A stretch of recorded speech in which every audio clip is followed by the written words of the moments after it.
I met a gypsy.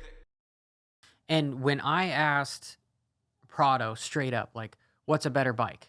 The unlimited MXGP bikes or the ones over here? Yeah, it was a loaded question because he's not really allowed to talk shit about where he's riding, you know? And so I guess, did I put him in an interesting situation and he handled it really well? Yeah. Yeah. He handled it really well. But that dude is such a talented motocross rider that the Kawasaki, whatever is going on there, is limiting him to us seeing the best version of himself. Okay. Therefore, I'm going to stand behind that it is motorcycle rather than himself. And now I'm actually really nervous about Sexton moving over to the Cowie, because if he's going to go over and be on an inferior bike, he's going to lose his shit to give up his ride and have Tomac come out here. And yeah, that's been a massive head scratcher for me, as to like him going to or Cowie. he's just lost interest, where he just doesn't he can't find that other gear. Like, he's lost the passion. Like, is he homesick? You know, does he want to go back to Prado? Europe? Yeah. Like, that's the only other thing that I can think of that is inhibiting his ability to ride that motorcycle, because underneath all of it, the talent and the hard work is there. Yeah. If he's actually putting in the work. Yeah. Because there's also a saying, a man that works hard and practices is going to trump a guy that is talented and lazy all day long. Yeah. And judging by watching him on his road bike when I was at Thunder Valley, I don't really lean to believe that it's laziness. No, he's a beast, bro. So especially when I was asking about his VO2 max and he said it was over, the 70s. I'm like, motherfucker, dude, that's some elite lung capacity. He's there. a beast, like properly a beast. So it's 100% more bike than it is rider. Yeah. And him, the coming out of his mouth when I talked to him, he's like, yeah, the US tracks are smooth. And you mean to tell me that when you were at Star Yamaha, you would have much rather rode a smooth track than a rough track? You go faster on a smooth track than you do a rough track. Kawasaki needs to figure their shit out, because they've got a supreme talent right there.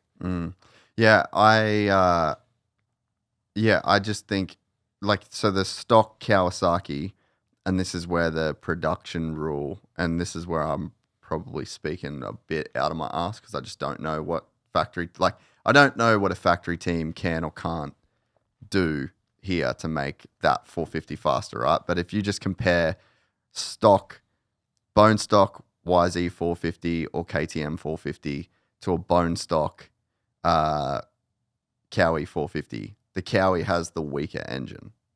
Like, that's just, you can go on any test article and you'll hear that. So it's like, is it now we're to a place where you need a way better base to start because the level's so high? And like, you even hear guys be like that race Kawasaki's be like, yeah, Prado needs to shift down gears. Like, he's trying to carry third through every turn minimum, and that's just not the way that bike's set up. So, but it's not his fault. That's where Kawasaki needs to build the bike for him. But that's what I'm saying. Is it now at the point where Cowie's like, dude, that's what we got? Well, I need to look a little bit more into this, but as far as, it might just be on the fact that it's not the new iteration, because every bike has like a 4-year cycle for stuff. Yeah. But looking at the 2026s, I did not see a new 85 on there for 2026. And maybe that's a new 85? A new 85, because they're always coming out with the new bikes, 2026, 2027, 250, 450. Maybe, I don't know. I just heard somewhere from somebody that Kawasaki they're not making 2026 85s. I haven't looked into it. Yeah. I'm guessing they probably have, but let's just say if it's true, everyone is struggling. Okay, KTM is going through a huge financial restructuring. Okay, that's been public, and if they were able to, they probably would have tried to hide that from the media. Okay, if I look around, everyone is just not just in moto in general, but every company is either laying people off or doing something. Right? These tariffs are not helping.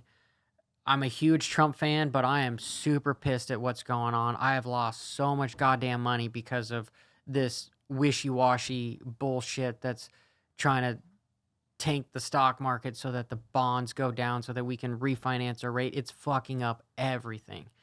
And you got to think that racing is not really the number one thing on a lot of people's agenda. Okay, there's been massive rumors about KTM not being able to pay a lot of their staff, not just in racing, but just in the factory in general. Okay. I'm sure that if the general population is struggling to pay bills, KTM is probably like, you want an extra $1 million to make special pieces, parts, whatever. We don't have it. Yeah. Deal with what that budget was. You're getting no more. Or they may have even taken some of it. I mean, of course, I'm speculating, but like times are rough out there. Yeah, I could see that. And Prado, that's not his fault, right? He's just a byproduct of the situation that's going on around him. So I don't think results are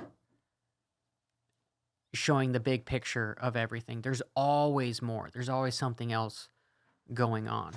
The was it the first moto or it must have been I can't remember. But High Point, like he ripped a start and he was like kind of right there and ended up 8th in like within the first lap. That wasn't a good sign. Just like, I wonder, like it's just not, he's looking timid. He's not looking at all like the guy that he has for the last few years. You give him a pass on Supercross because what did we see? Kenny or Tom Vial, they usually come over and wad themselves for a couple seasons because they're not used to the gigantic transitions and just all the lips and bumps that Supercross requires.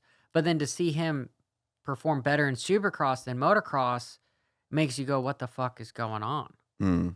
Right? But that's where I lean to. It's not, I don't believe, it's either he's injured, he's lost drive, or it's the motorcycle. And from seeing him in person and him appearing to have everything together and appearing to be happy to be at the races, I'm going to say a bike.